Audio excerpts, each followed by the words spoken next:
estaba seguro de haber llegado a Japón y que pronto, siguiendo por el mar, podría encontrar una ruta a China.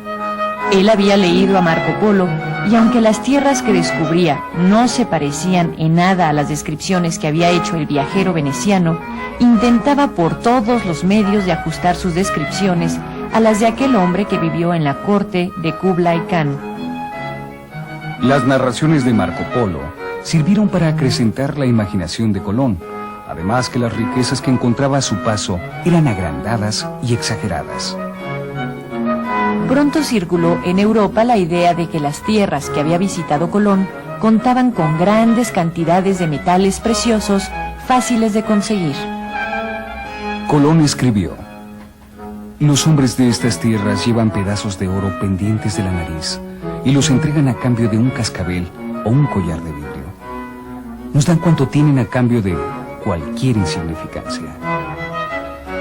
Esas narraciones sobre los hombres y lugares visitados, del todo extraños a los ojos europeos, hicieron creer a muchas personas que habían encontrado una ruta al paraíso que describe la Biblia. Entre aquellos hombres corrían las noticias de lugares fantásticos, islas habitadas solo por mujeres, aves y peces propios de cuentos de hadas, mitologías y leyendas. Y si bien para conquistar esas tierras y apoderarse de sus riquezas era necesario enfrentar grandes peligros, la empresa valía la pena, pues los honores obtenidos y la gloria que se alcanzara podría compensar los sufrimientos. Desde los primeros contactos de los europeos con los hombres de América, la visión que se da de estos es de seres inferiores. El mismo Colón los describe como excelentes servidores del rey, por estar bien dispuestos para aprender lo que se les enseñe, como por ejemplo ser remeros de las galeras y otros trabajos y obras útiles. Se tenía a los indios desde el primer momento en una condición de inferioridad con respecto a los europeos, considerándolos algo así como seres menores de edad, juicio que se apoyaba en la descripción de la vida ruda que llevaban, su desconocimiento de la escritura europea, ya que no conocían el uso de algunos metales duros. Casi desde ese primer contacto, el envío de hombres de América a las tierras de Europa para servir como esclavos se hizo constante. Para la mentalidad de los españoles y portugueses que llegaban a América, esos seres que practicaban ritos, tenían costumbres distintas y adoraban ídolos eran considerados enemigos de la religión cristiana. Los europeos no aceptaban con facilidad a pueblos con costumbres diferentes a las suyas y rechazaban lo que no entendían. Así, buscaban explicar aquello distinto a su forma de ver el mundo, creando historias fantásticas que permitiera justificar su existencia. Ante lo desconocido, su reacción era la del menosprecio. Aquellos que se distinguían por tener otras formas de vida tenían que ser inferiores. Así veían a los habitantes de América como bestias, fieras o demonios, a los que había que destruir o esclavizar y encauzar por el camino que ellos consideraban justo y verdadero. Todos estos elementos contribuían a formar el carácter que asumía el europeo, cualquiera que fuera su condición, al poner pie en tierras americanas, adoptando un aire de ser superior, de protector y de maestro. En otros casos de evangelizador, que llegaba para enseñar la que consideraban la verdadera y única religión, extirpar idolatrías y costumbres extrañas y salvar almas. Esta situación de superioridad entre el español y el indio prevaleció durante largo tiempo y propició la destrucción de muchas prácticas y costumbres de la civilización indígena de América. Los tributos y los trabajos que los indios debían pagar al rey de España y a los españoles, impuestos por Colón desde 1495, se hicieron costumbre y ley. Colón dispuso que los indios debían ayudar a los españoles en sus tareas, creando lo que llamó repartimientos. De este modo, cada español que radicaba en América recibía un grupo de indios, cuyo número variaba según sus merecimientos e influencia, que trabajaba constantemente para él, procurándole una renta o beneficio.